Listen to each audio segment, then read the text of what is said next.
الحمد لله رب العالمين الحمد لله حمدا كثيرا طيبا مباركا فيه والصلاة والسلام على أشرف الأنبياء وإمام المرسلين نبينا محمد وعلى آله وصحبه أجمعين رب اشرح لي صدري ويسر لي أمري واحلل عقدة من لساني يفقه قولي.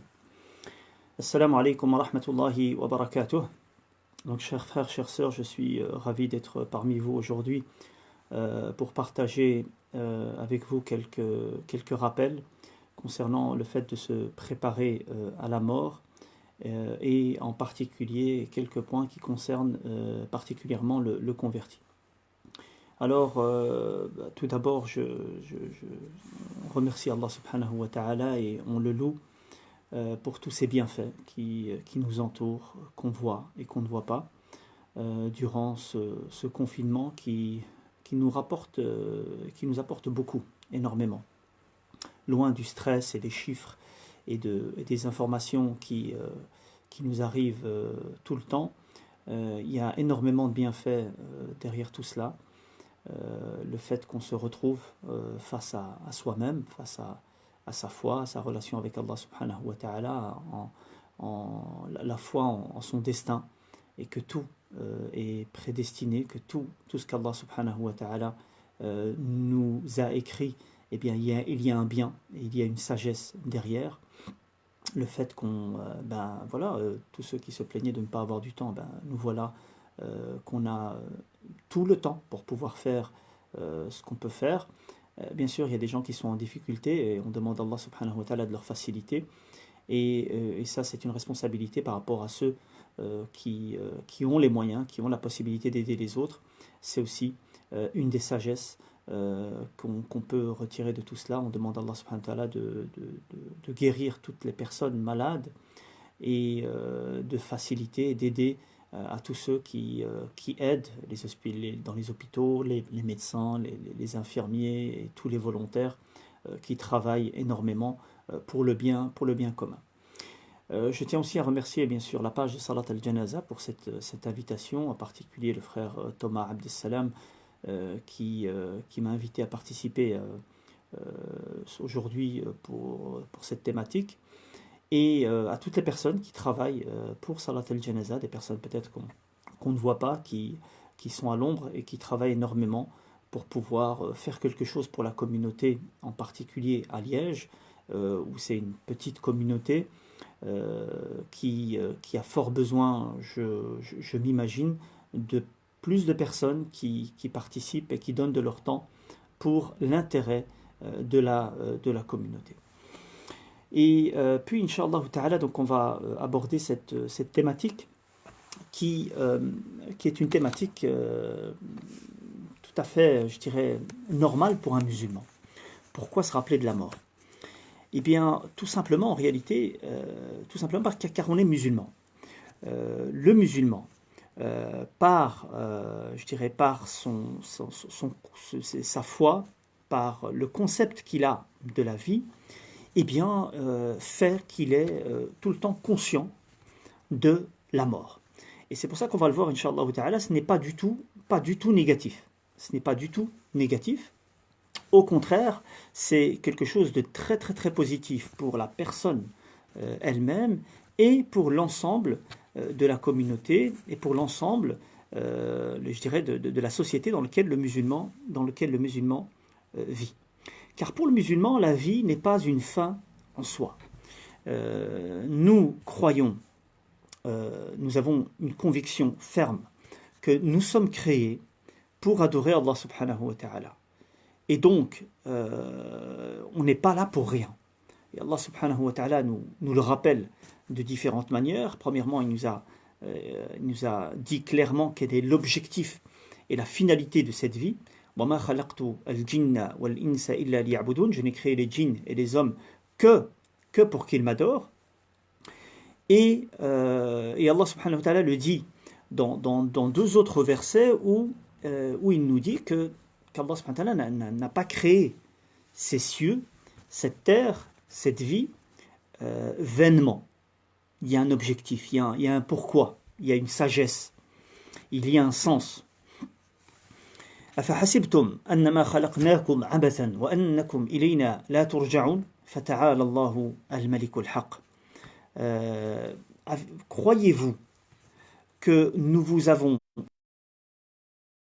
coupure? Frère, voilà, j'espère qu'il n'y a pas de coupure, Inch'Allah. Est-ce que vous pouvez me confirmer que ça marche? طيب.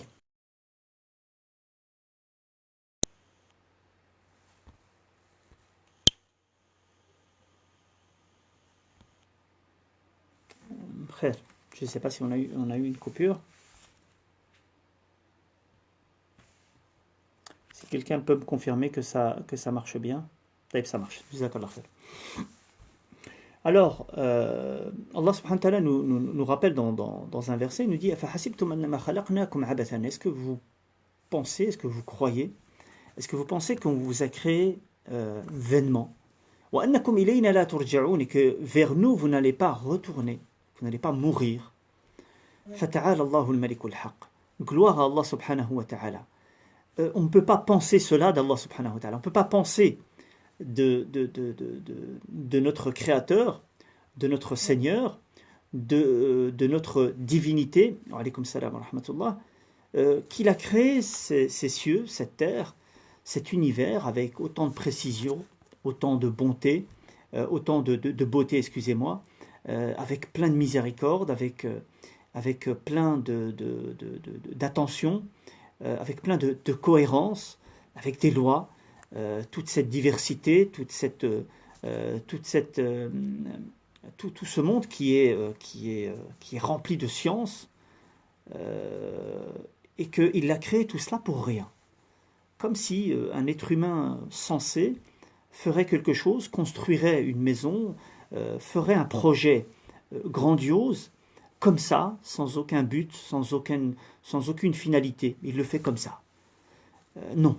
Donc, gloire à Allah subhanahu wa ta'ala, on ne peut pas s'imaginer quelqu'un qui fait cela et qu'il n'y a pas un objectif, derrière. Et dans le même sens, Allah subhanahu wa ta'ala le dit dans la fin de Surat Al-Qiyamah, dans le même sens. Est-ce qu'Allah subhanahu wa ta'ala aurait créé tout cela vainement et qu'il n'y aurait pas un objectif de cela? Donc le fait de penser à la mort, le fait d'avoir la mort présente à l'esprit, eh bien c'est quelque chose de tout à fait normal pour un musulman. Et comme je disais, ce n'est pas quelque chose de négatif. Ce n'est pas pour avoir la vie morose et pour être tout le temps triste et de voir que le côté sombre de la vie. Non. Au contraire, c'est quelque chose, c'est un moteur qui va nous pousser à l'action. C'est un moteur qui va nous pousser à être bon, à être bien, à préparer la vie après la mort. Il suffit de voir encore une fois dans le Coran comment Allah subhanahu wa ta'ala il fait le lien entre les deux et entre le fait donc de croire à la mort, au jour du jugement dernier, et le fait de ne pas être bien. Donc le fait de ne pas croire qu'il y a une vie après la mort, qu'il y a un jugement, qu'il y a une rétribution, bien cela pousse les gens à être injustes, à n'œuvrer que pour leurs intérêts et à écraser les autres, puisque pour lui, à la fin de cette vie, il n'y a plus rien d'autre. Allah subhanahu wa ta'ala le dit dans une sourate que la majorité d'entre vous connaissent par cœur. أرأيت الذي يكذب بالدين فذلك الذي يدع اليتيم ولا يحض على طعام المسكين فويل للمصلين الذين هم عن صلاتهم ساهون الذين هم يراءون ويمنعون الماعون. Vois-tu celui qui traite de mensonge la rétribution? C'est bien lui qui repousse l'orphelin et qui n'encourage point à nourrir le pauvre. Donc il a renié la rétribution. Le résultat, l'effet de cette mécroyance en l'au-delà et à la rétribution, eh bien, il repousse l'orphelin et il ne nourrit pas le pauvre. Et le prophète, alayhi salatu wassalam, nous a maintes fois rappelé le lien entre l'action et la croyance que nous avons en Allah et au jour du jugement dernier, lorsqu'il nous dit Man kana yu'minu billahi wal yawmil akhir falyaqul khayran aw liyasmut. Celui qui croit en Allah et au jour du jugement dernier, eh bien qu'il dise du bien ou qu'il se taise. Donc le fait de parler, eh bien on réfléchit à 2 fois avant de parler, parce que justement on croit en Allah et au jour du jugement dernier, donc il y a l'au-delà, il y a la rétribution, donc on fait attention, on se contrôle par rapport à ce qu'on dit, par rapport à ce qu'on fait. Dans un autre hadith, Man kana yu'minu billah wal yawmil akhir falyukrim dayfah. Celui qui croit en Allah, toujours le même hadith, et celui qui croit en Allah et au jour du jugement dernier, eh bien qu'il soit généreux envers son hôte, envers son invité. Donc ça te pousse à avoir à faire des bonnes actions. Et ça te pousse à t'arrêter de faire des mauvaises actions. Et le prophète dans plusieurs hadiths, il nous parle de certaines bonnes actions qui sont lourdes à la balance au jour du jugement dernier pour nous mettre en lien directement avec la mort. Donc c'est tout à fait normal de penser à la mort. C'est, comme j'ai dit, au contraire, quelque chose de très très très positif, de très très très réaliste, puisque la mort est une vérité que tout le monde reconnaît, que personne n'est à l'abri, qu'on n'est pas là à l'infini, et même au contraire, notre temps de passage sur cette terre, il est très très très très limité. Très très très limité. Alors qu'au jour du jugement dernier, Allah subhanahu wa ta'ala nous parle de la notion du temps au jour du jugement dernier, il dit « Inna yawman 'inda rabbika ka'alfi sanatin mimma ta'uddun » Un jour, auprès d'Allah subhanahu wa ta'ala, eh bien c'est comme 1000 jours de ce que vous comptez, de la notion du temps que nous avons. Nous, comme le prophète il dit, on vit entre 60 et 70 ans, 60, 70 ans.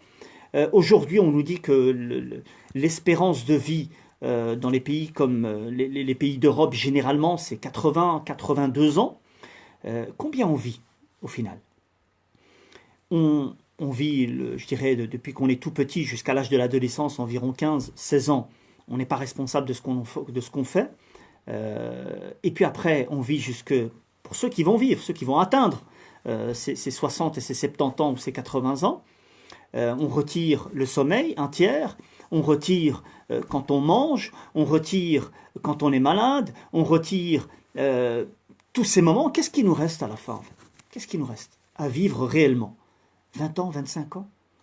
Donc ça ne peut pas être une fin en soi, ça ne peut pas être le but pour lequel on vit. D'ailleurs, celui qui ne croirait pas au jour du jugement dernier, ne croirait pas à la mort, et donc quel est le sens qu'il va donner à sa vie?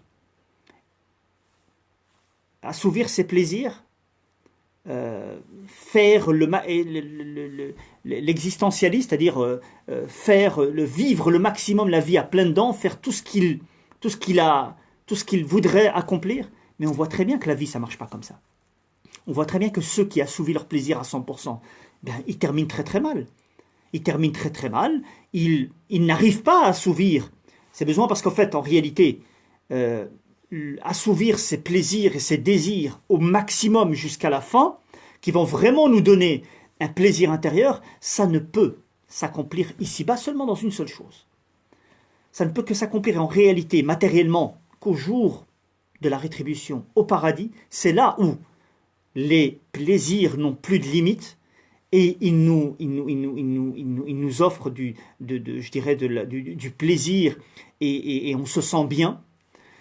Par contre, ici-bas, le réel plaisir qui va nous donner la paix de nos âmes, l'équilibre dans notre vie, ça ne peut être que par l'amour d'Allah subhanahu wa ta'ala.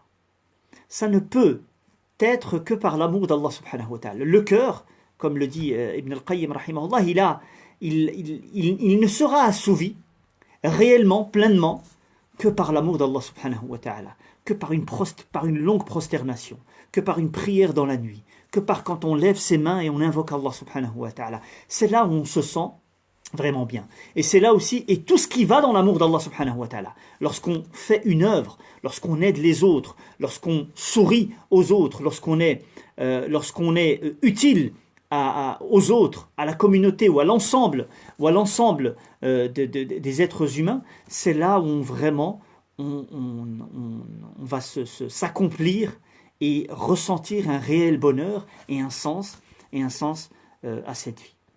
Tout ce que je veux dire, c'est que à la fin, avoir la mort présente à l'esprit, c'est quelque chose de très négatif. Et c'est ce qui fait en réalité la différence entre nous et les compagnons du prophète alayhi salatu wassalam et radiyallahu anhum. Quand on regarde la vie des compagnons du prophète radiyallahu anhum, l'éducation qu'ils ont eue, ils étaient très très très conscients de cela. Et on a beaucoup d'histoires où les compagnons sont directement dit, si je fais ça, là, j'ai combien auprès d'Allah subhanahu wa ta'ala? Si j'offre mon jardin fi sabilillah, qu'est-ce que je vais recevoir? Et si je vais, et en temps de guerre, je lutte pour Allah subhanahu wa ta'ala, et je tombe martyr, qu'est-ce que j'ai? Le prophète alayhi salatu wassalam, lorsqu'il leur dit, le paradis est derrière tout cela, ils foncent vers le paradis.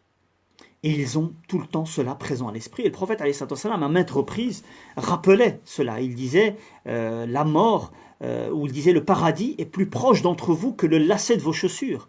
Et l'enfer est plus proche d'entre vous que les lacets de vos chaussures. Et pour nous dire la proximité du fait qu'on passe de l'autre côté, ça peut être à tout moment. Et la mort ne donne pas rendez-vous. Combien de gens autour de nous qu'on a vu, des jeunes, des moins jeunes, des gens qui n'étaient pas forcément malades et qui du jour au lendemain, ils nous quittent et ils rejoignent l'au-delà. Et quand ils nous quittent, c'est là qu'on se rend compte qu'en fait cette vie, elle vaut pas la peine de s'entretuer pour, d'en faire un critère de sélection de qui est bon et qui est mauvais. Ben, c'est celui qui a vraiment réussi dans la vie matérielle. C'est lui le bon, et celui qui n'a pas, mskin, il n'a pas réussi. Toutes ces notions, elles ne valent rien. Quand on regarde la mort en face, lorsque vous accompagnez quelqu'un qui passe de l'autre côté, que ce soit vos proches ou vos amis, vous vous rendez compte, et on s'en rend compte, que cela ne vaut, la vie ne vaut pas la peine de s'entretuer pour, et d'en faire le moteur de notre existence. Non. Le moteur de notre existence, c'est l'amour d'Allah subhanahu wa ta'ala, et tout ce qui nous mène vers cet amour qui nous pousse à faire le bien, avec nous-mêmes, avec Allah subhanahu wa ta'ala, et avec les autres, avec les proches et ceux qui nous entourent. Et le prophète alayhi salatu wassalam nous a aussi montré comment la peur de la mort, et le fait de détester la mort, et d'aimer cette vie d'ici-bas, c'est quelque chose de très très très très négatif. C'est quelque chose de très négatif et c'est une source de décadence pour l'ensemble de la communauté. Vous connaissez tous le hadith où le prophète alayhi salatu wassalam nous a dit tatada'a alaykum al-umam kama tatada'a al-akalatu ila qas'atiha. Les communautés, donc les autres, donc ceux qui ne sont pas musulmans, vont s'interpeller, s'appeler les uns les autres pour venir vous prendre vos richesses ou vous combattre. Et le prophète alayhi salatu wassalam donne une image, il dit comme ceux qui s'appelleraient pour venir manger un plat. Vous savez, chez nous par exemple, donc dans les pays du Maghreb, on dépose une grande assiette par terre et on appelle les gens pour venir manger. Et tout le monde se met autour, les uns à côté des autres, et on mange tous ensemble. Et bien le prophète alayhi salatu wassalam, il donne cette image des communautés autres que les musulmans qui vont se rassembler autour des musulmans pour leur voler leurs terres, leur voler leurs biens, leurs JCS, leurs acquis, etc. Et cette image, elle est très forte puisqu'en fait, ça prouve que ils le font sans aucune peur. Ils se rassemblent tous autour. Ça veut dire qu'on est vraiment totalement, je dirais, délaissé, totalement, comment on va dire ça encore, on se laisse faire. On se laisse faire totalement. On n'a aucune force pour pouvoir faire reculer ces ennemis qui viennent et qui prennent ce qui ne leur appartient pas et qui font des massacres. Eh bien, le prophète alayhi salatu wassalam, les compagnons sont étonnés de ce hadith. Ils sont frappés par l'image. Et ils disent au prophète alayhi salatu wassalam, est-ce qu'on sera en nombre, on sera très peu au prophète, au messager d'Allah? Est-ce qu'on sera très peu C'est la raison pour laquelle ils viendront et se mettront tous autour de nous et feront ce qu'ils veulent de nous. Et le prophète alayhi salatu wassalam dit Bal antum yawma idin kathir. Au contraire, vous serez ce jour-là, à cette époque-là, vous serez nombreux. Lakinnakum rutha'un ka rutha'is sayl. Mais vous êtes comme l'écume de la mer, comme la mousse, comme les déchets qui sont sur cette mousse, l'écume de la mer. Ça paraît quelque chose de bien compact de loin, mais quand on s'approche, on souffle dedans, ça se disperse et ça n'a aucune consistance. C'est comme ça que vous serez, nous a dit le prophète alayhi salatu wassalam. Et puis après, le prophète alayhi salatu wassalam nous donne l'explication. Maintenant, pourquoi on est nombreux et on est faible, on ne vaut rien? Pourquoi? قال ولا يقذفن الله. Et il dit le prophète alayhi salatu wassalam ولا يقذفن الله في قلوبكم الوهن. Et Allah subhanahu wa ta'ala va mettre dans nos cœurs une faiblesse. Al-wahan, ça vient de la faiblesse. Et ils ont dit, c'est quoi cette faiblesse? Et le prophète ne va pas la définir comme ça, il va définir quelle est la cause de cette faiblesse. Et cette faiblesse, c'est une faiblesse du cœur. Le prophète il va dire, Hubbud dunya wa karahiyatul maut. Le fait d'aimer cette vie d'ici-bas et de détester la mort. Voilà l'explication de la décadence des musulmans et le fait que l'ensemble des détracteurs de l'islam et des musulmans peuvent se permettre ce qu'ils se permettent de rabaisser les musulmans, d'attaquer les musulmans, de faire d'eux la source de tous les problèmes. Et bien tout simplement parce que les musulmans, nous avons mis en avant la vie d'ici-bas et on a détesté la mort. Et la vie d'ici-bas, le fait d'aimer la vie d'ici-bas dans ce hadith n'est pas à prendre à la lettre. Parce que le fait d'aimer la vie d'ici-bas, c'est quelque chose de naturel dans tout être humain. On a tous l'espoir de vivre. Et on a tous, on veut toujours, on fait le maximum pour vivre, pour survivre, pour évoluer dans la vie, travailler et avec plein d'ambition. On veut essayer d'arriver à certains objectifs dans notre vie. C'est tout à fait normal.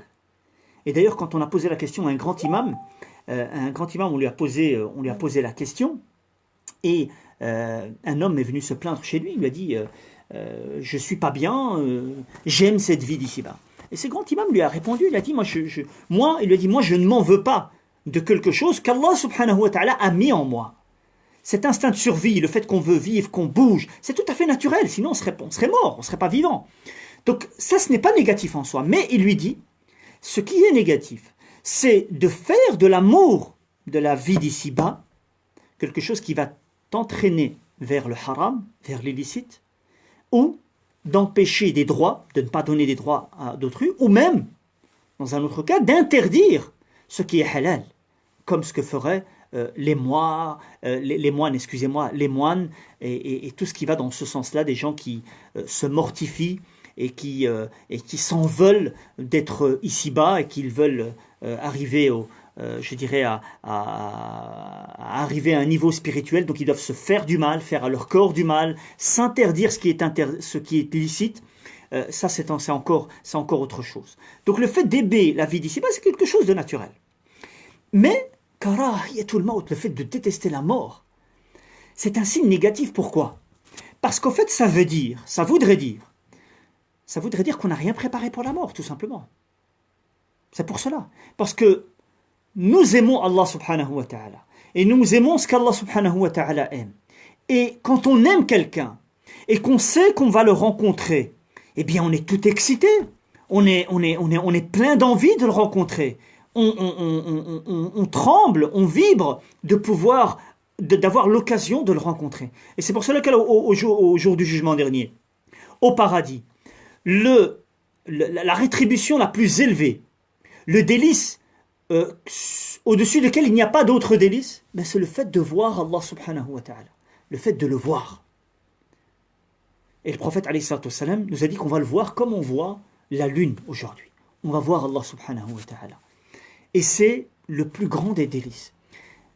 Parce que toute la foi, à la base, c'est l'amour d'Allah subhanahu wa ta'ala. Bien sûr, avec la peur, avec la crainte, avec l'espoir, mais le moteur de la foi, c'est l'amour d'Allah subhanahu wa ta'ala. Donc le fait de détester la mort, ça ne fait pas partie du mindset du croyant, en théorie. On ne peut pas détester la mort, même si on a fait des péchés, même si on fait des péchés, même si on est négligent. On a encore espoir dans la miséricorde d'Allah subhanahu wa ta'ala. Allah subhanahu wa ta'ala, qu'est-ce qu'il nous dit? قُلْ يَا أَيُّهَا الَّذِينَ أَسْرَفُوا عَلَىٰ أَنفُسِهِمْ لَا تَقْنَطُوا مِنْ رَحْمَةِ اللَّهِ. Ou ceux qui ont exagéré envers eux-mêmes, qui ont dépassé les limites, qui se sont fait du tort en faisant des péchés. Ne désespérez pas de la miséricorde d'Allah subhanahu wa ta'ala. Inna Allah yaghfiru dhunuba jami'a. Allah pardonne tous les péchés. Tant que tu te repens avant que l'âme va sortir du corps, tant que le soleil ne s'est pas levé du coucher, tant qu'il y a encore de la vie, il faut se repentir vers Allah subhanahu wa ta'ala. Et le prophète alayhi salatu wassalam nous dit qu'Allah ouvre les portes ou tend ses mains à celui qui a fait des péchés durant le jour, il lui tend les mains la nuit, et il lui tend les mains la journée pour celui qui a commis des péchés, la nuit. Et Allah subhanahu wa ta'ala aime qu'on se repent vers lui et qu'on revient vers lui. Encore une fois, une dernière histoire avec un grand savant où c'était un calife omeyyade qui avait rencontré un savant et il lui pose la question. Il lui dit: Oh, ya Abu Hazim, pourquoi détestons-nous la mort? Et ce savant va lui donner une réponse qui va le bouleverser. Ça, à l'époque, les savants, enfin, il y avait une catégorie de savants, pas forcément tous, il y avait une catégorie de savants, comme de nos jours, qui profitaient de l'occasion de rencontrer les rois et les dirigeants pour leur donner des paroles dures, pour les rappeler. Et non pas pour leur lancer des fleurs et leur dire que tout ce que tu fais est bien. Non. Bien sûr, que ce soit en public ou en privé. Mais là, apparemment, c'était en public. Il l'a cherché. Il lui a dit: pourquoi est-ce qu'on déteste la mort? Le grand calife omeyyade, c'était Sulayman ibn Abd al-Malik. Et alors, il lui répond, il lui dit: parce que vous avez soigné votre demeure ici-bas et avez ruiné votre demeure dans l'au-delà.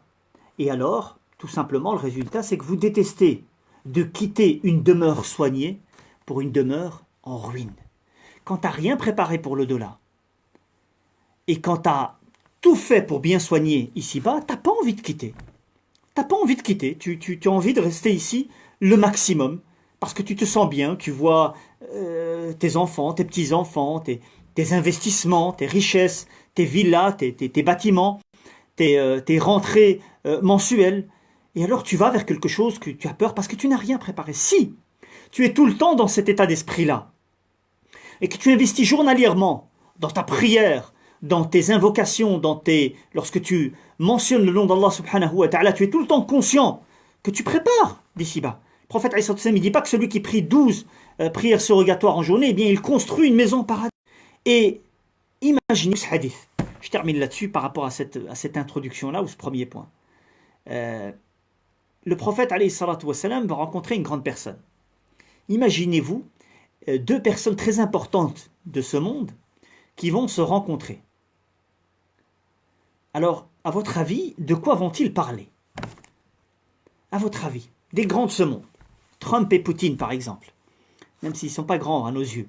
Mais matériellement, aujourd'hui, ils sont grands. Ils ont du pouvoir. Ils décident des choses par rapport à des choses importantes dans la vie de tous les jours. Ils décident des choses. Deux personnes importantes qui vont se rencontrer. De quoi ils vont parler? Imaginez-vous le prophète alayhi salatu wassalam qui rencontre Ibrahim alayhi salam lorsqu'il a voyagé durant le voyage nocturne. Et Ibrahim alayhi salam, il va rencontrer le prophète alayhi salam. Qu'est-ce qu'il va lui dire?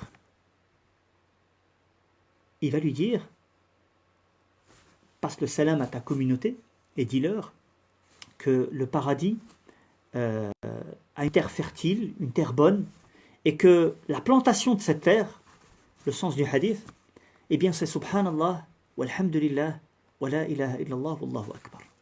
Le fait de faire ce dhikr-là, tu es en train de planter au paradis.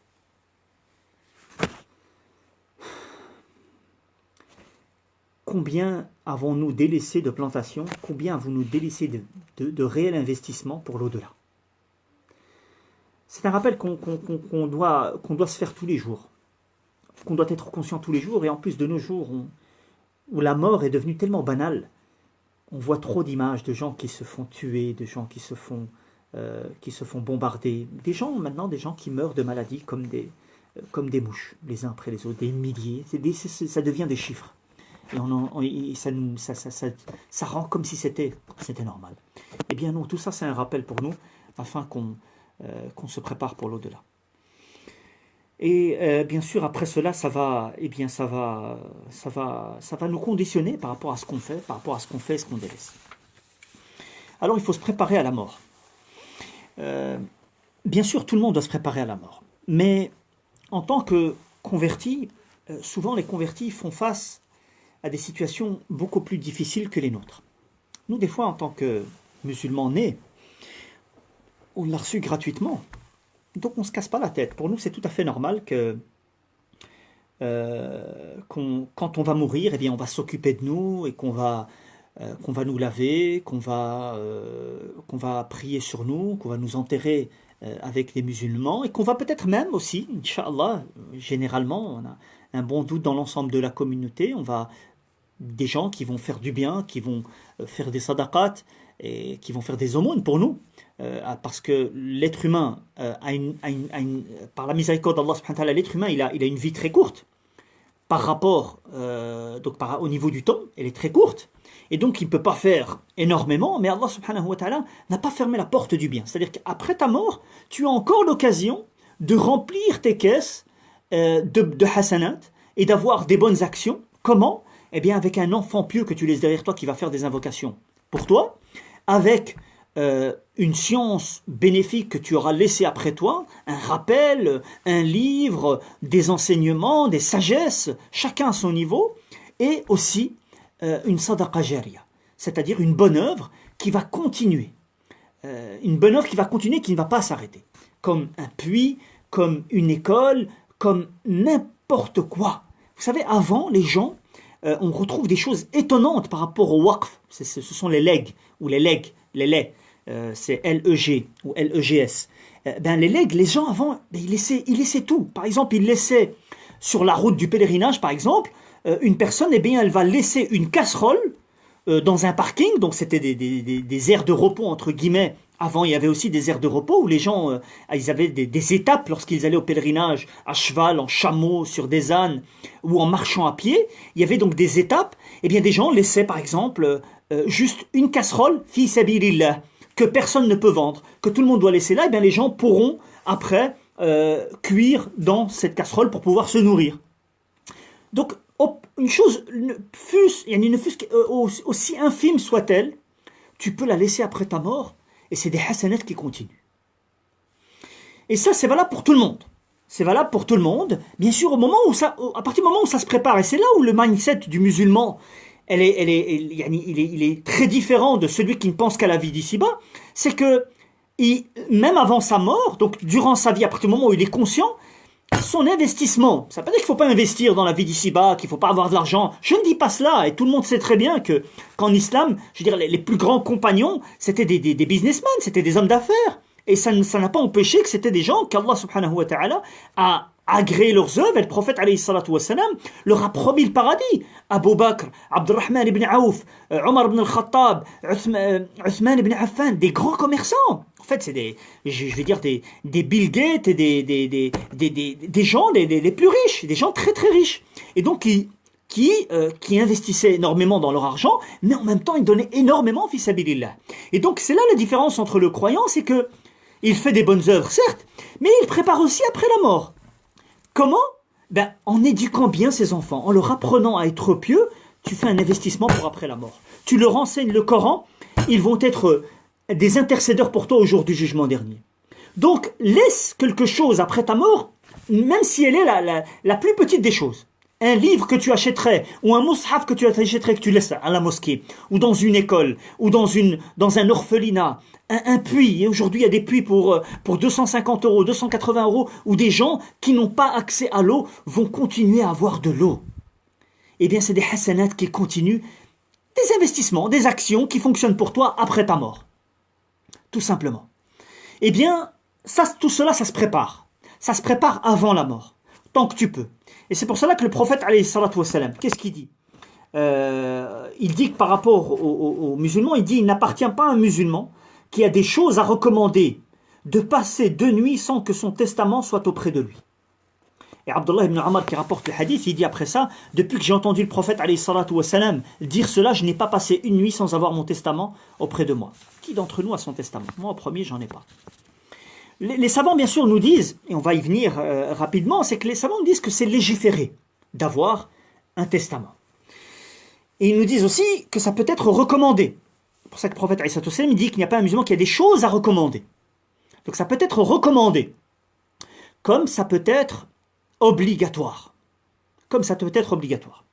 Mais avant de parler du testament, et là je parle à tous les musulmans, et en particulier aux convertis, le challenge, mes frères et mes sœurs, le challenge en fait c'est d'être musulman et d'être pieux dans cette vie d'ici-bas. Et de préparer la vie d'après. Néanmoins, il faut faire les causes pour pouvoir, Inch'Allah ta'ala, par l'aide d'Allah subhanahu wa ta'ala, par sa miséricorde, de mourir en tant que musulman. Allah subhanahu wa ta'ala, lorsqu'il nous dit, et le prophète alayhi salatu wassalam le répétait à chaque vendredi, Ya ayyuhalladhina amanu, ittaqullaha haqqa tuqatihi, wa la tamutunna illa wa antum muslimun.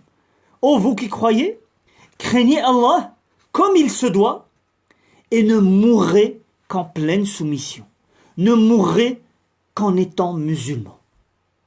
Comment je vais mourir en tant que musulman? Est-ce que j'ai le pouvoir de le faire? Non. Tu as le pouvoir de le faire dans quel sens? Dans le sens où d'être pieux, d'être repentant tout le temps. Personne n'est à l'abri des péchés. Personne n'est à l'abri des péchés. Les petits péchés s'effacent par les bonnes actions, par la prière, par la sadaqa, par une belle parole que tu dirais. Et les grands péchés par le repentir. Le fait de revenir vers Allah subhanahu wa ta'ala. Et le regret est un repentir.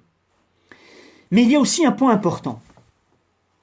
C'est d'avoir une bonne fréquentation. D'avoir un bon environnement. Le croyant ne peut avoir comme ami intime qu'un croyant. On ne peut pas s'imaginer un croyant sincère qui veut le visage d'Allah subhanahu wa ta'ala, qui veut l'au-delà, alors qu'il fréquente que des gens désobéissants, que des gens qui ne rappellent pas la mort, que des gens qui font du haram. Ça ne colle pas entre les deux.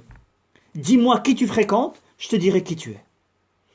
Et là, c'est là où je reviens par rapport aux convertis, c'est que des fois, pas tout le temps, c'est difficile.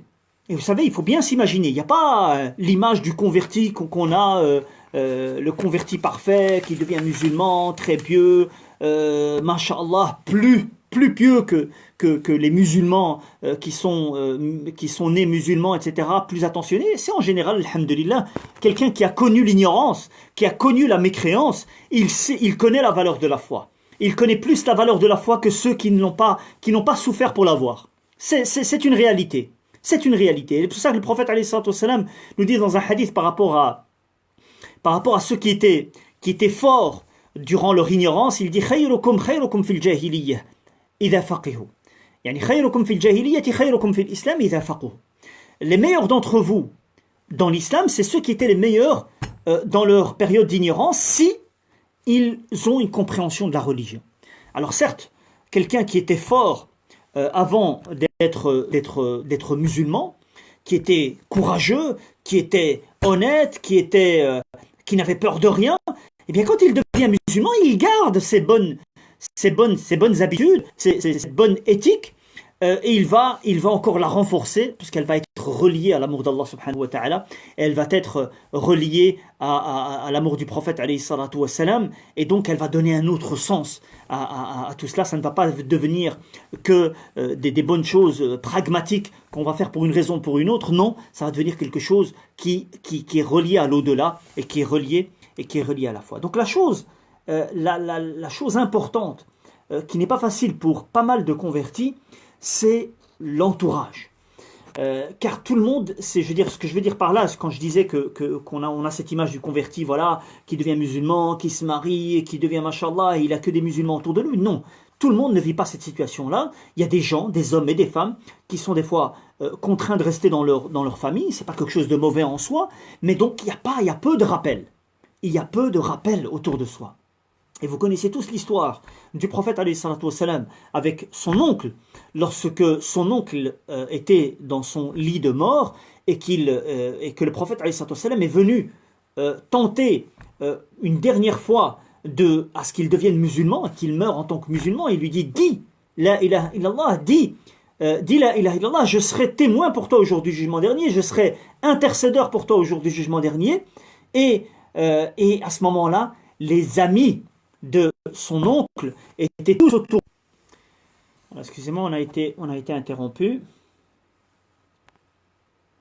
Très bien, Inch'Allah. Donc je reviens là-dessus. Donc je disais que l'oncle du prophète, le prophète alayhi salatu wassalam, son oncle était sur son lit de mort, et le prophète alayhi salatu wassalam tente de le rappeler vers l'islam, vers la foi, afin qu'il meure en tant que musulman. Et les amis de l'oncle du prophète alayhi salatu wassalam étaient tous là pour lui rappeler. Ils lui disent: comment ça tu vas mourir en tant que musulman? Tu vas délaisser tes ancêtres, la religion de tes ancêtres, tu vas délaisser ce sur quoi on a grandi, nos histoires, nos grandeurs, etc. Et à ce moment-là, l'oncle du prophète alayhi salatu wassalam a été pris par les sentiments, et par cette appartenance à cette histoire, à ce vécu, et donc il est mort sans dire la ilaha illallah. Donc toute l'importance d'avoir des bonnes personnes autour de soi et de préparer ça maintenant. Et surtout en particulier lorsque quelqu'un sent la mort arriver, et qu'il est sur son lit, et qu'il a un cancer, et qu'il est donc dans une phase finale. Et bien sûr, il peut s'en sortir. Allah subhanahu wa ta'ala est capable de le faire sortir de là. Mais généralement, quand on est dans cette situation-là, on passe de l'autre côté. Et bien, c'est à ce moment-là de ne pas accepter d'avoir des gens autour de soi qui ne vont pas nous rappeler le témoignage, et de dire la ilaha illallah avant de mourir, et de mentionner le nom d'Allah subhanahu wa ta'ala, et d'avoir un bon entourage autour de soi. Ça, c'est un point important. C'est valable pour tout le monde. Personne n'est à l'abri, mais en particulier pour un converti, car il y a, comme avec l'oncle du prophète, il y a cette envie qu'il ne soit pas, surtout il y a une honte familiale, une honte de la tribu, une honte par rapport à l'histoire de la famille. Comment ça, celui-là, il va sortir de la règle, et il ne va pas mourir comme nous, en tant que chrétien, en tant que catholique, en tant que je ne sais quoi. Peu importe, c'est son choix, et donc il est important de protéger ce choix-là avant la mort, et d'avoir des gens autour de soi qui vont te rappeler la foi, car c'est un challenge de mourir en tant que musulman. Et donc là, on revient aussi à la question du testament, qui va se préparer bien avant, le plus vite possible. Quand quelqu'un se convertit, à partir du moment où, bien sûr, il va commencer à prendre sa religion, à pratiquer, à faire la prière, faire ses ablutions correctement, à un peu lire le Coran, et il va voir la foi augmenter en lui, il doit directement préparer tout cela, préparer un testament. Donc, le testament, c'est quoi? Le testament, c'est le fait de mettre sur écrit, et avec témoin, c'est valable juste oralement. C'est valable oralement, mais de nos jours, c'est compliqué, surtout quand on peut s'imaginer toutes sortes de scénarios après sa mort. Donc il faut le mettre par écrit et l'officialiser auprès des autorités compétentes, la commune, les gens qui sont en France, c'est encore autrement. Mais voilà, donc il faut officialiser ce genre de testament, c'est-à-dire on va mettre sur écrit la volonté de la personne qui va mourir. Sa volonté, tant sur le plan matériel. Sur le plan matériel, on va voir les détails par rapport à cela. Et que sur le plan spirituel aussi. Donc, quelle est sa volonté? Tous les détails. Comment veut-il qu'après sa mort, on s'occupe de lui? Quelle est sa volonté? Et ça, bien sûr, ça peut se faire auprès d'un notaire, écrit, légalisé. Et donc, d'après les informations que j'ai, si quelqu'un a des informations plus précises par rapport à ça, c'est qu'il faut aller à la commune, en tout cas quand je parle de la Belgique, aller à la commune ou la province et l'inscrire dans la commune, afin que lorsqu'on va, bien sûr, quand on meurt, ben on est obligé de passer par la commune, alaykoum salam wa rahmatullah, on est obligé de passer par la commune, et là, ils vont bien voir que sa volonté, eh bien, elle est qu'il soit enterré dans un carré musulman. Et bien sûr, dans le cas où il n'y a pas de carré musulman dans la commune où vous vivez, à ce moment-là, il y a aussi des démarches à faire, et il faut se renseigner par rapport à cette démarche. Chacun est responsable de cela. Et ça fait partie des bienfaits je dirais, du testament, et ça devient une obligation, c'est que, eh bien, quand on fait cela, si les gens, après cela, ne respectent pas cette volonté, eh bien, au moins, vous êtes couverts auprès d'Allah subhanahu wa ta'ala, vous avez fait ce que vous pouvez faire, ce qui est en vos mains, vous l'avez fait, et en plus, Allah subhanahu wa ta'ala a légiféré le testament, c'est quelque chose de tout à fait légiféré. Et il y a donc des versets qui nous parlent de cela. Le prophète alayhi salatu wa salam nous a parlé de cela. Il a mis des conditions par rapport à ce qui se passait avant. Et c'est ce qui se passe aussi aujourd'hui, je pense, aussi dans les pays occidentaux. C'est qu'au niveau du testament, quand je parle du testament là du côté matériel, au niveau donc de l'héritage, tu peux faire ce que tu veux dans ton testament, donner une maison à ton fils, priver certaines personnes de ton héritage, etc. Et donc ça, c'est interdit en islam. Là, le prophète a dit à la fin de sa vie, alaykoum salam wa rahmatullahi wa barakatuh, à la fin de sa vie, lorsqu'il était au pèlerinage d'adieu, il a dit Ala, inna Allah a'ta li kulli dhi haqqin haqqahu, fala wasiyyata li warith. Allah subhanahu wa ta'ala a donné à chacun son droit, ainsi il n'y a pas de wasiyya, de testament, en faveur d'un héritier. Donc, on ne peut pas faire un testament par rapport à son héritage. Par rapport à son héritage, on ne peut pas donner à un héritier, donc quelqu'un qui hérite légalement, c'est-à-dire les enfants, donc tous ceux qui sont de notre descendance, ou les ascendants, donc père, mère, grand-père, et frères et sœurs, oncles et tantes. Bien sûr, il y a des règles par rapport à cela. Quand on a des enfants, les grands-parents n'héritent pas. Quand on a des enfants, les frères et sœurs n'héritent pas. Il y a des règles par rapport à l'héritage en islam. Mais ces règles-là sont définies et personne ne peut venir ajouter. Il y a beaucoup d'erreurs par rapport à pas mal de musulmans, même des musulmans nés, qui font beaucoup d'erreurs par rapport à cela, qui veulent donner des choses à certains enfants plutôt qu'à d'autres, parce qu'il s'est occupé de lui ou quoi que ce soit dans son héritage. Il peut le faire avant de mourir, on peut distribuer son héritage avant de mourir, mais avec équité. Avec équité, sinon c'est une injustice. Donc on peut donner son héritage avant de mourir, mais après avoir mouru, plus personne n'a le droit de venir rentrer dans l'héritage. On a le droit d'offrir jusque 1/3 de son héritage matériel, jusque 1/3 à autres que les héritiers, à ceux qui n'héritent pas. Donc, tous ceux qui ne font pas partie de la famille, que ce soit des personnes ou que ce soit des institutions. Et là, je tiens à rappeler une chose importante, que beaucoup de gens négligent de nos jours. Surtout les gens qui ont certaines richesses. Des commerçants ou même des gens qui ont tout simplement hérité des richesses. Des maisons, des immeubles, des commerces, etc. Et tout ce qui les préoccupe, c'est leur famille. C'est qu'une chose très très bien. Le prophète, alayhi salatu wassalam, d'ailleurs, a bien stipulé cela lorsqu'il a parlé avec Sa'd ibn Abi Waqqas, radiyallahu anhu, qui était très riche et qui n'avait qu'une seule fille qui allait l'hériter, ou qui allait être parmi les héritiers. Et donc il a demandé au prophète alayhi salatu wassalam de donner sa richesse fi sabilillah, de la donner pour des bonnes causes. Et le prophète alayhi salatu wassalam, il lui a dit non. Et il lui a dit la moitié, il lui a dit non. Et il lui a dit tu donnes 1/3 et c'est beaucoup. Ce que je veux dire par là, c'est que les gens aujourd'hui, c'est rare qu'ils donnent à autres que leur famille. Surtout, je parle des gens qui ont des richesses. Qui ont des richesses. Et ils délaissent les mosquées, les associations, les projets, et ils délaissent tout cela. Chers frères, wallahi, des fois, ceux qui vont être tes héritiers, ils ne vont être bénéfiques dans rien. Ça arrive. Je ne l'espère pas pour personne, mais on le voit autour de nous, des fois, les héritiers, il meurt, il est enterré, c'est terminé. Une petite sadaqa par-ci, ils vont donner à manger, en plus même pas aux pauvres, ils vont donner à manger qu'à la famille, et c'est terminé. L'histoire est terminée, l'histoire de la personne c'est terminé. Subhanallah, donc investis pour toi-même avant de mourir. Donne pour la mosquée, pour l'investissement d'une mosquée, pour une école, pour un projet qui est bien pour la communauté. C'est ce que tu vas retrouver au jour du jugement dernier. Peut-être ton fils, il va rien te rapporter.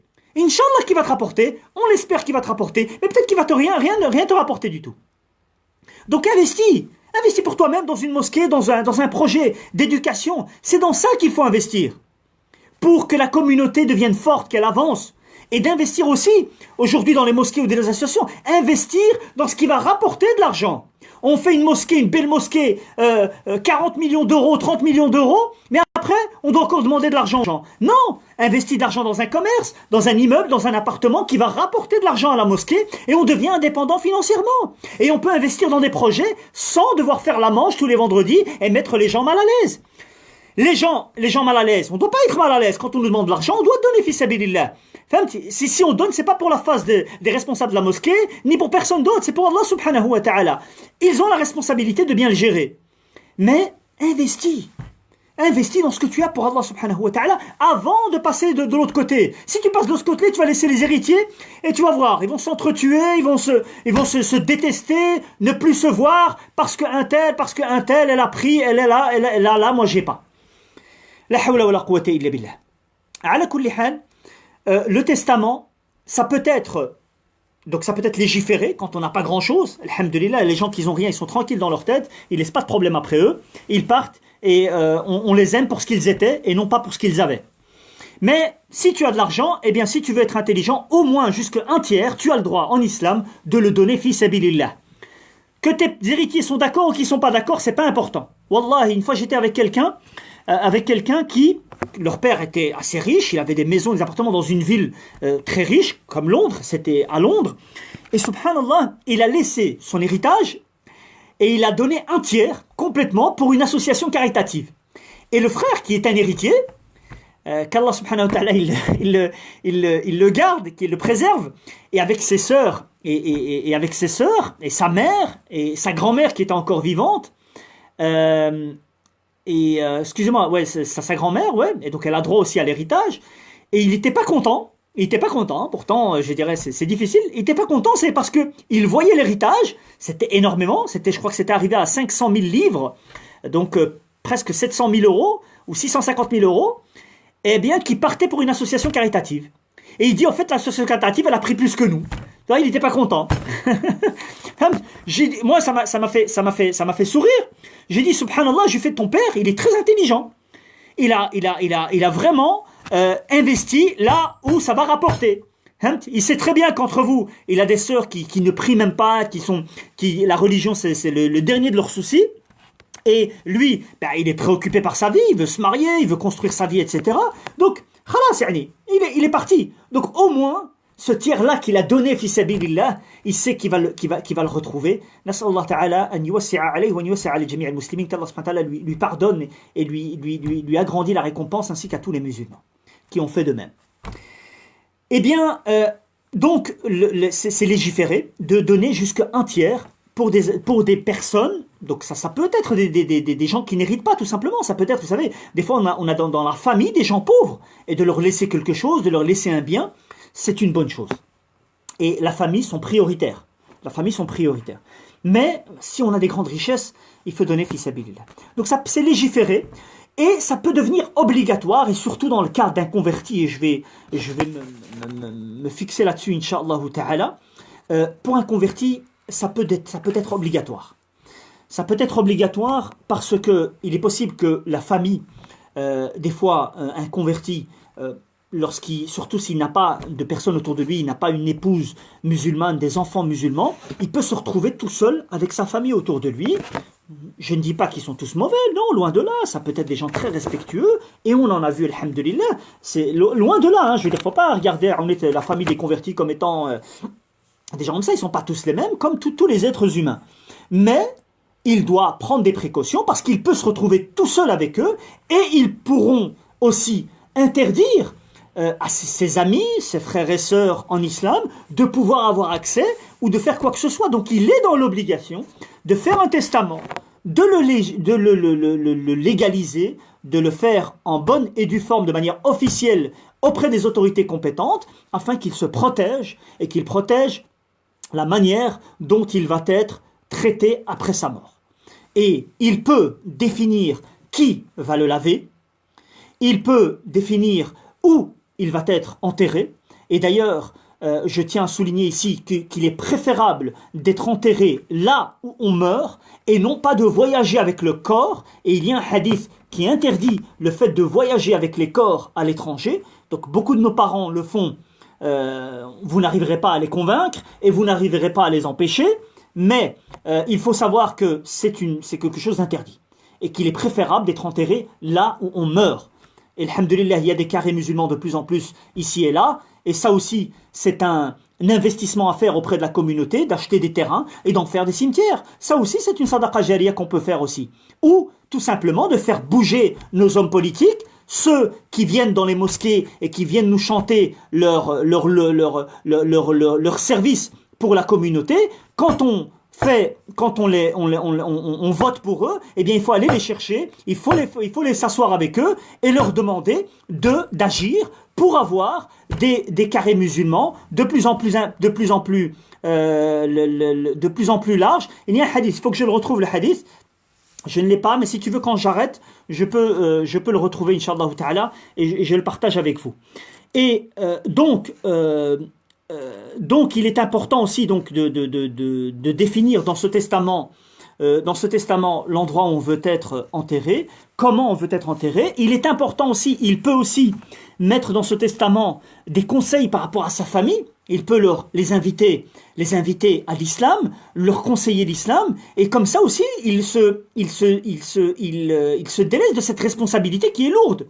Par rapport à sa famille, par rapport à ses enfants, des conseils à sa femme. Donc tout ce sont des choses là. Voilà ma volonté. Je voudrais que vous soyez un tel. Si vous m'aimez, j'aimerais que vous fassiez telle et telle bonne œuvre, que mon fils fasse ceci ou fasse cela. Restez dans l'islam, leur conseiller, comme l'a fait Yaqub alayhi salam dans Surat al-Baqarah. Quand il a approché la mort, il conseillait à sa famille de ne mourir qu'en tant que musulman et d'être croyant. Ça aussi, c'est important de le mettre dans son testament, afin de faire le maximum. Bien sûr, le converti a une responsabilité déjà avant pour tenter d'approcher sa famille à l'islam selon les différentes situations, avec sagesse bien sûr et pas par pas, mais il est aussi intéressant de laisser ça dans son testament et de leur dire voilà, pour moi l'islam c'est 1, 2, 3, ça va être un bien pour vous, 1, 2, 3, argumenté, et je l'aurais fait auprès d'Allah. Vous n'allez pas venir vous accrocher chez moi et me dire tu nous as pas dit, tu nous as pas prévenu. Donc ça c'est un point important. Le testament peut être interdit aussi. Le testament peut être nul et non avenu si, bien sûr, si quelqu'un va, comme j'ai dit auparavant, si quelqu'un va par exemple laisser derrière lui, il va donner de son héritage plus à un enfant qu'un autre. En Belgique, bien sûr, c'est faisable. Et malheureusement, des fois, il y a des familles, même des familles musulmanes, qui sont contre-fiches de la législation islamique, et te dit non, on est en Belgique, c'est la loi belge qui prime. Voilà. On dit pas que la loi belge prime ou ne prime pas, la question n'est pas là. C'est une question de foi, d'éthique, de respect à notre engagement spirituel, et on a le droit légalement de l'écrire et de l'enregistrer, Et donc, si on est musulman, on se doit de respecter cela, et d'être musulman, et d'arrêter de faire les hypocrites, et de faire, dès que la question vient dans la question de l'argent, ben non, non, je veux dire, là je suis la loi belge, hein, je suis la loi belge quand ça te chante. Hein. Voilà, donc yani, il faut absolument, donc ça devient interdit. Si quelqu'un met dans son testament quelque chose d'interdit, qui donne plus du dû à un héritier, c'est interdit. Ou quelqu'un qui demande de faire une bida quelconque dans son testament, de faire une fête quelconque qui n'a rien à voir avec l'islam, eh bien c'est à ce moment-là, toute condition qui est interdite en islam, elle est nulle et non avenue, même s'il la met dans son testament. Maintenant, en Belgique, bien sûr, s'il met sur son testament et que c'est légal, ça va être respecté et il en aura la totale responsabilité au jour du jugement. Voilà. Hada wallahu ta'ala a'la wa alam. Excusez-moi si si j'ai été un peu trop long. Barakallahu fikum. C'était avec un grand plaisir donc j'ai partagé ce live avec Salat al-Janaza. Si ça a coupé, c'est pas grave. Je pense que ça va être enregistré de toute façon et ça va rester sur la page. Inch'Allah ta'ala. Donc ce que je voulais dire, donc je remercie bien sûr Salat al-Janaza. Le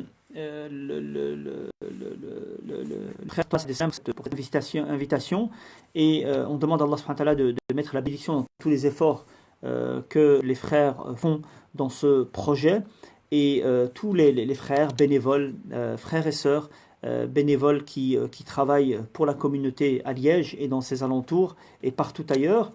Et juste pour rappel, et par rapport à la New Muslim Academy, barakallahu fikum, c'est que la New Muslim Academy est une académie en ligne qui vient soutenir et accompagner les convertis à l'islam, surtout ceux qui sont isolés en particulier, bien sûr. Tout le monde ne l'est pas, mais même ceux qui ne le sont pas pourraient profiter de toute façon de la New Muslim Academy, mais surtout des gens qui sont isolés ou qui ont un horaire très chargé, eh bien ils peuvent être accompagnés, ils peuvent trouver des gens qui sont à leur écoute via la New Muslim Academy, et on a des cours, donc des cours de différents niveaux, très basiques, très simples, avec des petits tests, des cours, donc des infographies et des vidéos préenregistrées. Il y a des forums où les convertis peuvent discuter entre eux et peuvent, je dirais, partager leurs expériences. Et Allah sait que beaucoup d'entre eux vivent des situations très difficiles quand ils sont isolés, quand ils ont des problèmes. Il n'y a personne autour d'eux pour les aider. Et c'est un point très important. Nous avons la responsabilité, tous, en tant que musulmans, d'y participer. Et c'est une obligation qui revient à la communauté, tout comme le fait d'enterrer les musulmans convertis dans un carré musulman et de les laver et de prier sur eux. C'est une obligation qui appartient à la communauté, que nous devons prendre en charge, et que si personne ne le fait, eh bien l'ensemble de la communauté aura commis un péché. Donc dans la New Muslim Academy, il y a des cours qui sont enregistrés, des cours aussi en ligne, et vous êtes tous et toutes la bienvenue dans cette académie.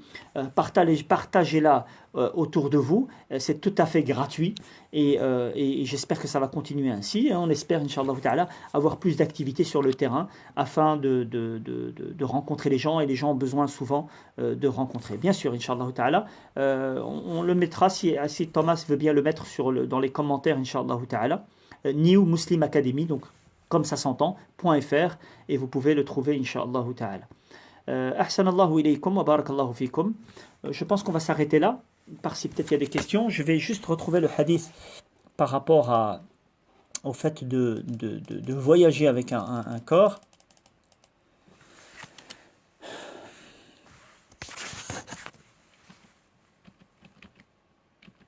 Il y a même un savant qui nous a enseigné, subhanallah, c'est lui qui avait écrit un épître sur cette question-là, un savant soudanais. Je pense que pas beaucoup de gens ont écrit par rapport à cette question-là. Et il a fait toute une recherche par rapport à cela. Rahimahullah, il est décédé. Il enseignait à la Mecque. Jazakallah khair ya Thomas. Il enseignait à la Mecque et il a écrit un épître sur cette question-là. D'ailleurs, juste par rapport à par rapport à à ce qu'on sait de la sunna du prophète alayhi salatu wassalam, mais ce que le prophète alayhi salatu wassalam a pratiqué tout simplement, eh bien les compagnons étaient enterrés là où ils mouraient. Personne n'a été, qui ne voudrait pas être enterré à Médine? Eh bien, lorsqu'ils sont morts je dirais dans les contrées différentes, en Syrie, en Irak, ils ont tous été enterrés là où ils étaient. Ils ont tous été enterrés là où ils étaient.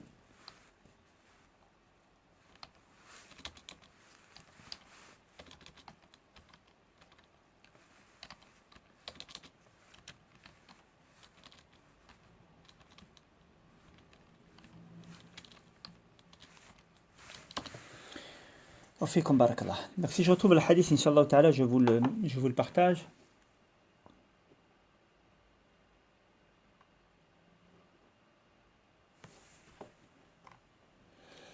Khair, vous pouvez préciser sur le fait d'hériter de non-musulmans lorsque nous sommes convertis, que nos parents décèdent et qui nous lèguent des biens. Alors si c'est un legs, oui. Et d'ailleurs, puis le choix du rapatriement. Ouais, d'ailleurs c'est vrai que pour le moment on n'a pas le choix de rapatriement, donc on va faire la sunna taw'an ou karhan. On va le faire même si tu veux pas. Khair. Moi, je ne retrouve pas le hadith là. Khair.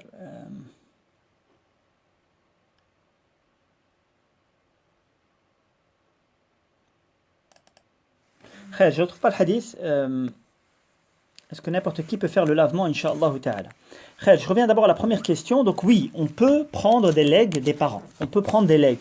C'est-à-dire que si il l'écrit clairement, que ce ne soit pas un héritage. L'héritage est interdit, il est clair. Le prophète alayhi salam a très clairement, dit que le musulman n'hérite pas d'un non-musulman et le non-musulman n'hérite pas d'un musulman. Donc ça c'est clair et net, il n'y a plus rien à dire par rapport à cela. Par contre les legs, on peut. D'ailleurs al-wasiyya, on peut d'ailleurs donc ce que je n'ai pas dit au fait, le testament, il va contenir plusieurs choses. Le premièrement, la personne qui va... il y a des modèles, hein, je crois sur internet vous pouvez trouver des modèles, en anglais en tout cas ça existe, il y a des modèles. Donc c'est la personne qui fait le testament. Pourquoi il fait le testament? Donc l'aspect matériel, l'aspect spirituel. Qui reçoit qui reçoit et qui fait s'il s'agit de faire, et qui va s'en occuper, qui va être le responsable. Il peut aussi définir qui va être les responsables. Il peut mettre plusieurs personnes, on ne sait jamais que ces personnes-là ne soient pas là.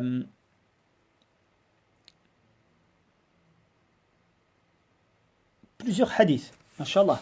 Khair, si tu partages avec nous, Inch'Allah ta'ala, si tu as ces hadiths-là, ta'ala. On reviendra dans les commentaires, Inch'Allah, je reviendrai dans les commentaires avec le hadith, et on discutera de la question dans les commentaires. Alors, qui peut faire le lavement? Le lavage, les personnes les plus proches sont préférables, mais je veux dire, d'abord, il faut la condition de savoir comment laver, et de se tenir au comportement de celui qui lave, c'est-à-dire qu'il doit d'être quelqu'un d'honnête, et de quelqu'un qui ne va pas divulguer des choses qu'il ne faut pas divulguer après avoir lavé un mort. Donc il doit savoir comment le faire. Ton épouse peut le faire, c'est la personne la plus proche et la plus apte à le faire, à partir du moment où elle sait le faire. L'époux peut laver son épouse. Et après cela, il y a bien sûr les héritiers, par ordre, enfant, père. Et puis après, sinon, il y a celui que le défunt va définir. C'est le défunt qu'il va définir, qui va le faire. Il peut le définir. Il peut définir un ami, un imam, quoi que ce soit. Bien sûr, la condition, c'est qu'il sache comment le faire. C'est un rite. Et il y a une certaine manière de le faire. Bien sûr, c'est totalement en concordance avec la science d'aujourd'hui par rapport à l'hygiène du mort. Subhanallah al-Azim, avec le cidre, avec le kafour, etc. Donc c'est tout à fait hygiénique. Et donc il faut qu'il le sache, qu'il le fasse normalement. Et ça c'est un point important, parce qu'il y a des gens qui font un peu n'importe quoi dans ce domaine-là, et qui font pas mal d'innovations, des choses qui n'ont rien à voir avec l'islam, de mettre un petit mushaf sous l'oreille, de mettre quelque chose à l'intérieur, alors que le croyant doit être... il doit rien avoir avec lui. Rien du tout. aucun vêtement, aucun sous-vêtement, rien qui l'accompagne, à part ces 3 morceaux de tissu, le linceul, qui vont être sur lui. Quel mérite ont les convertis? Quel mérite ont les convertis? Je ne comprends pas la question, je veux dire... Alhamdulillah, il est musulman, point à la ligne. Il n'a pas, je dirais... il devient musulman, alhamdulillah, c'est pour lui-même, quelqu'un qui se convertit à l'islam. Il doit bien savoir que c'est pour lui-même. Il sauve sa peau de l'enfer, tout simplement, je dirais, pour être très, très simple et très clair. Il revient à la source naturelle, il revient à la raison même de notre existence, et il devient musulman. Alhamdulillah, c'est pour lui-même. Il n'a pas un mérite particulier, mais, comme je disais, le prophète a juste attiré l'attention sur le fait que lorsque quelqu'un se convertit à l'islam et qui a de bonnes habitudes, quelque chose de bien, comme avec par exemple Omar ibn al-Khattab radiyallahu anhu. Omar ibn al-Khattab, il était connu par exemple comme étant quelqu'un de très courageux, de très fort, et quelqu'un qui n'a peur de rien, quelqu'un qui rentre dedans, quoi, tout simplement. Et donc quand il est devenu musulman, ça a donné beaucoup de bien pour le prophète alayhi salam, mais beaucoup de bien pour les musulmans, c'est-à-dire qu'il y avait une certaine protection. Et une certaine fierté. Et Hamza, radiyallahu anhu, l'oncle du prophète, salam, et son frère de lait aussi, lorsqu'il est rentré dans l'islam, eh bien, ça a ajouté quelque chose. C'est parce que c'était un chasseur de lions, quelqu'un qui est très fort, quelqu'un qui est imposant, quelqu'un qui a son mot à dire, qui est respecté. Eh bien, ça joue son rôle. Et il ne faut pas négliger ce genre d'aspect-là. Quand quelqu'un se convertit et qu'il était fort dans la période de l'ignorance. Ça ne veut pas dire que quand il se convertit, il doit devenir tout beau, tout gentil, le petit ourson qui ne fait pas de mal à personne, et qui j'exagère, je ne vais pas dire qu'il doit faire du mal, mais je veux dire, il ne doit pas devenir, voilà, s'effacer, s'estomper et ne plus exister. Non, qu'il utilise je dirais, ce patrimoine qu'il a là dans la société, de la place dans la société dans laquelle il est, et qu'il va l'utiliser dans le bien. Et ça, c'est une obligation en tant que converti. Donc là, c'est pas un mérite, mais c'est plutôt une responsabilité qu'il a. Surtout dans des sociétés où des gens comme nous et comme vous, qui sommes nés en Belgique et qui n'arrivent toujours pas à être de bons Belges parce qu'ils s'appellent Mohamed et ou qu'elle s'appelle Fatima, eh bien, quand quelqu'un s'appelle Michel, quand quelqu'un s'appelle Thomas et que ses parents sont ainsi des Belges et qu'il a une place dans la société, on risque de l'écouter un peu plus. C'est comme ça, donc ils ont cette responsabilité, ils n'ont pas forcément un mérite, mais ils auront un mérite à ce moment-là s'ils utilisent ça dans le bien. Donc il n'a pas un mérite, il a un mérite dans le sens où il vient de très très loin. Il y a certains convertis, subhanallah, qui viennent de très très très loin. Dans la mécréance, dans l'ignorance, dans je dirais dans la débauche, etc. Et quand il devient musulman, eh bien il vient de très très loin. Il a fait un effort énorme, c'est pour lui-même. Ça ne veut pas dire qu'il va avoir khalas, on doit tous se lever quand il arrive et qu'il doit être, il doit avoir une certaine place et il doit être respecté, etc. La question n'est pas là. Il ne faut pas se sentir aussi comme s'il va ajouter quelque chose à l'islam. Non, alhamdulillah, l'islam il est complet avec ou sans toi. T'inquiète pas, l'islam il continuera avec ou sans toi. Donc faut pas aller, faut pas se prendre au-dessus de ce que tu es. Mais chapeau, respect pour quelqu'un qui vient de très loin et qui a fait des choix dur dans sa vie, de changer complètement de religion, de se mettre des fois la famille à dos, de remettre en question tout. Des fois, il perd même son boulot, etc. Donc c'est très difficile. Donc à ce moment-là, effectivement, il a quand même un mérite qu'il faut connaître et qu'il faut, je dirais, l'aider à passer par cette situation-là. Où apprend-on comment faire? Car j'imagine que peu savent le faire. Non, alhamdulillah, attention, il y a pas mal de formations de nos jours, Ibrahim, qui peuvent t'orienter. C'est pas compliqué du tout, hein. Donc c'est les ablutions, le lavage, comme on se lave par soi-même, il faut juste ajouter donc du cidre et du kafour dans de l'eau qu'il faut. Et puis après, comment fermer le linceul. C'est tout.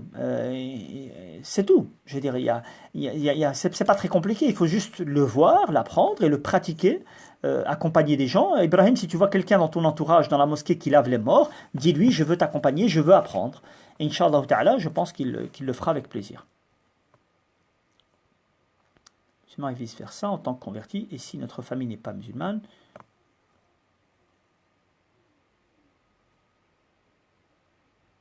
ils sont exclus du testament si lors de notre mort, nous n'avons pas notre propre famille à nous, pas d'enfants, d'autres. Est-ce que c'est correct? Le testament, donc le testament, si on va, donc ils ne sont pas héritiers. Ils ne sont pas héritiers, mais on peut leur donner une partie de nos richesses. Donc ils ne sont pas héritiers, ils n'héritent pas. Et bien sûr, si vous ne faites pas de testament, eh bien, ils vont hériter de manière légale, tout simplement, et c'est leur droit légal. Mais vous pouvez, vous, à ce moment-là, donner. Ils ne sont pas hérités, donc vous pouvez donner un tiers de votre richesse à cette famille-là dans votre testament. Et voilà, c'est tout ce que je sais par rapport à cette question. C'est une question qu'il faut en réalité développer. Naam. Donc ils ne font pas partie des héritiers, donc ils rentrent dans le testament. On peut donner, même à un non-musulman, dans son testament le tiers, donc le tiers qui ne va pas aux héritiers. Voilà. Donc en réalité, quelqu'un qui est dans cette situation-là et qui n'a pas d'héritier, il devrait absolument le faire avant sa mort, ou laisser un testament afin que... Voilà. Wallahu ta'ala alam.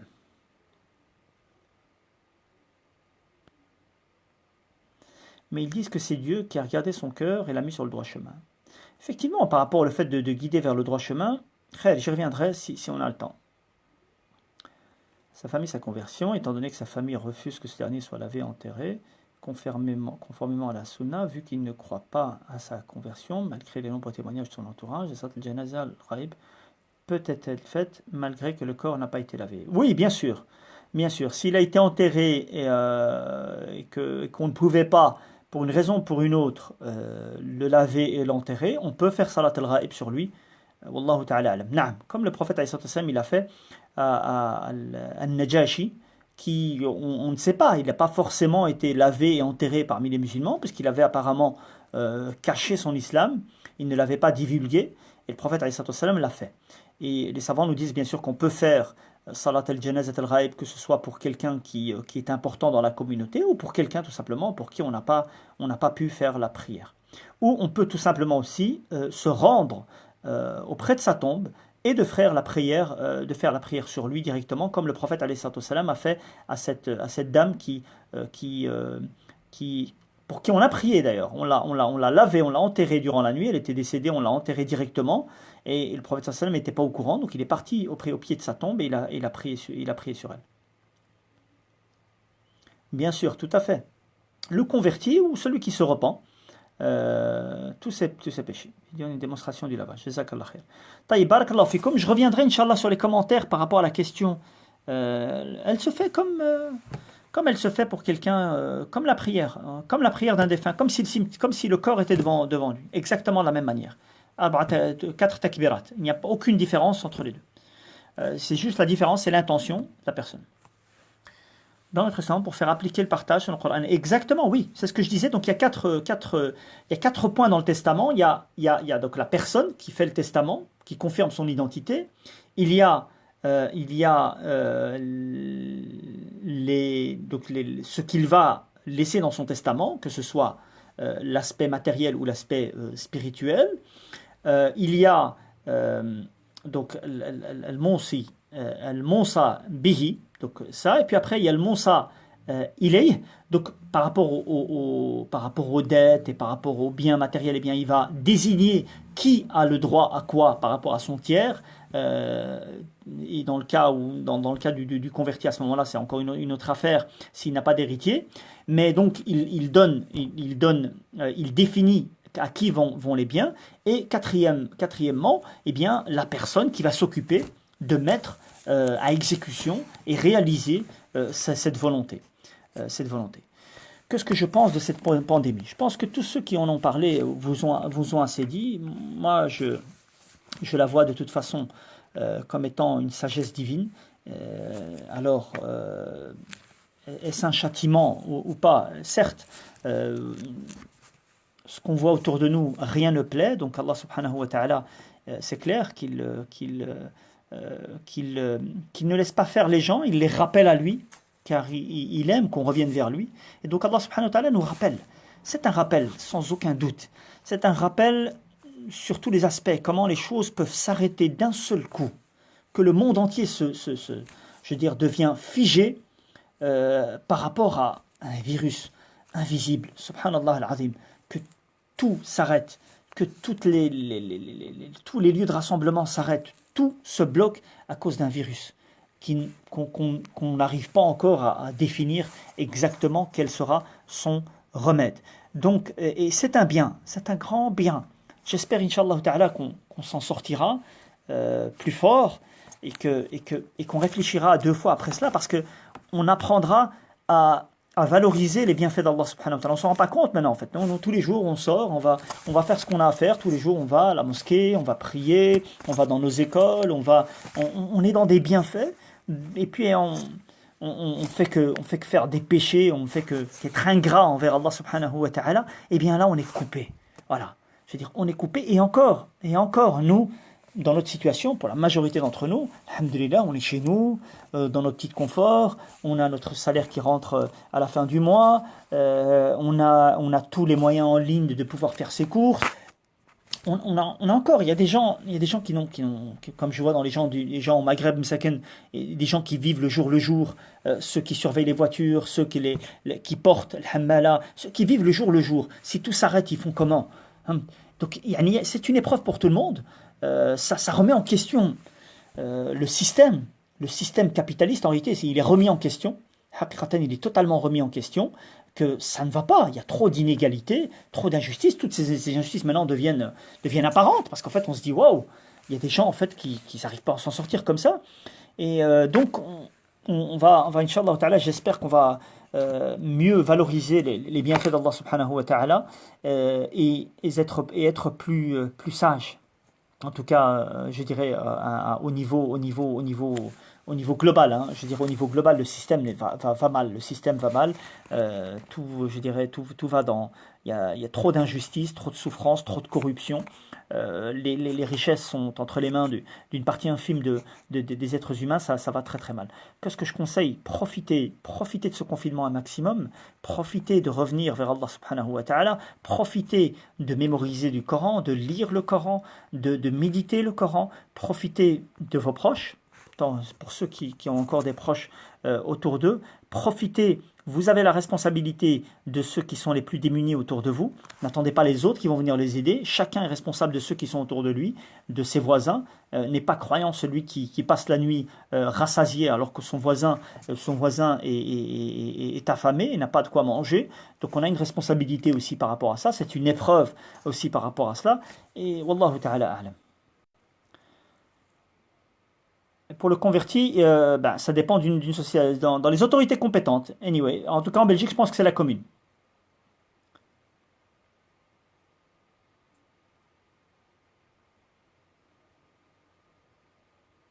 Alhamdulillah, mashallah.